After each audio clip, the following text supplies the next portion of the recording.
Thank you very much, Brooke. I appreciate that. Thank you, everybody.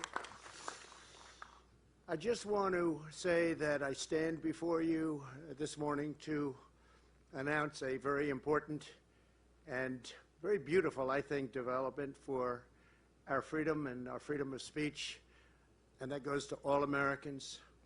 Today, in conjunction with the America First Policy Institute, I'm filing as the lead class representative a major class action lawsuit against the big tech giants, including Facebook, Google, and Twitter, as well as their CEOs, Mark Zuckerberg, Sundar Pichai, and Jack Dorsey.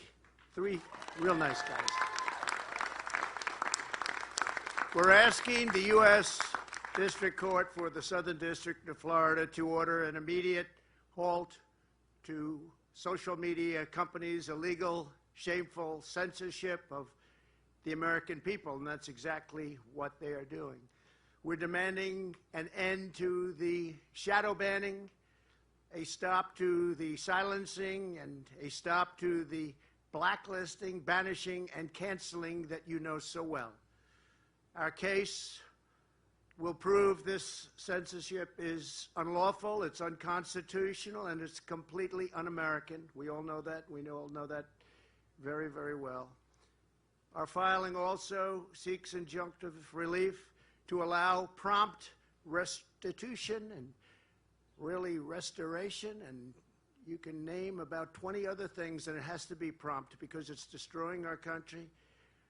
Of my accounts, in addition, we are asking the court to impose punitive damages on these social media giants.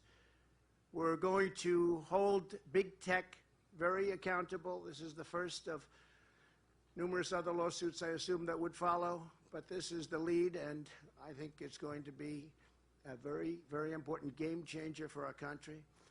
It will be a pivotal battle in the defense of the First Amendment, and in the end, I am confident that we will achieve a historic victory for American freedom and at the same time, freedom of speech.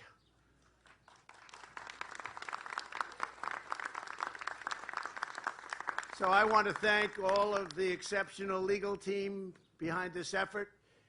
In particular, John Cole. We have a lot of the tobacco lawyers. You know, I said, who are the best lawyers? Well, the tobacco lawyers seem to do a very good job, so I figured let's see if they want to do it, and they really wanted to do it. We have great, great talent.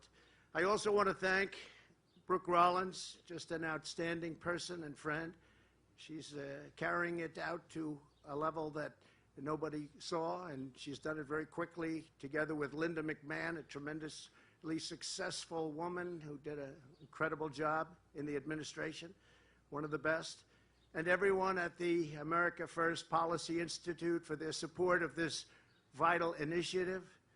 From the very beginning of our nation, freedom of speech has always been understood as a bedrock of our liberty and our strength.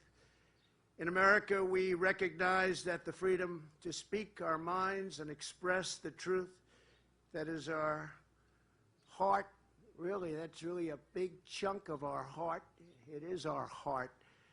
It is not granted to us by government. It's given to us by God, and no one should have the power to take that right away.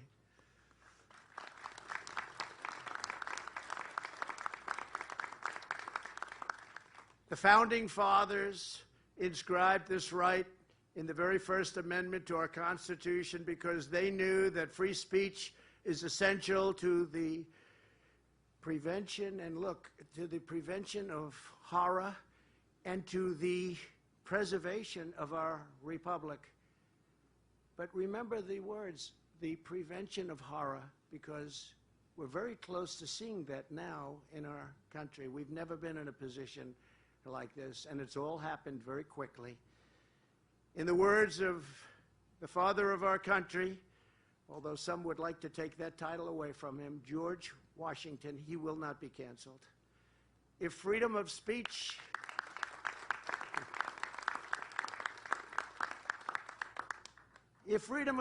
may be taken away, then dumb and silent, we may be led like sheep to the slaughter. Pretty well-known phrase, and so true. Unfortunately, today, this fundamental American right on liberty is under incredible threat and attack by a lot of different sides. But we are the majority side by a lot. I believe we are the majority side by far more than anybody would understand. You just have to take a look at what happened in recent elections and add up the right numbers. You will see a majority like you wouldn't believe, because nobody can believe what some of the things that are being said are. Nobody believes that. Social media has given extraordinary power to a group of big tech giants that are working with government, the mainstream media, and a large segment of a political party to silence and suppress the views of the American people. And they've been very, very successful at that. Not in all cases, but in many cases, totally successful. While the social media companies are officially private entities, in recent years they have ceased to be private with the enactment and their historical use of Section 230, which profoundly protects them from liability. Once they got Section 230, they're not private companies anymore in a lot of views. No other companies in our country, and even in our country's history, have had protection like this. It's, in effect, a massive government subsidy. These companies have been co-opted, coerced, and weaponized by government and by government actors to become the enforcers of illegal, unconstitutional censorship. And that's what it is, at the highest level, censorship, and so many other things that perhaps are even worse. And you'll be seeing that in this lawsuit as it wells its way through the courts. We have all seen Democrats in Congress haul the CEOs of these companies before their committees and attempt to threaten them, bully them, and intimidate them like nobody has been intimidated. But they made a deal. They all get along very nicely now.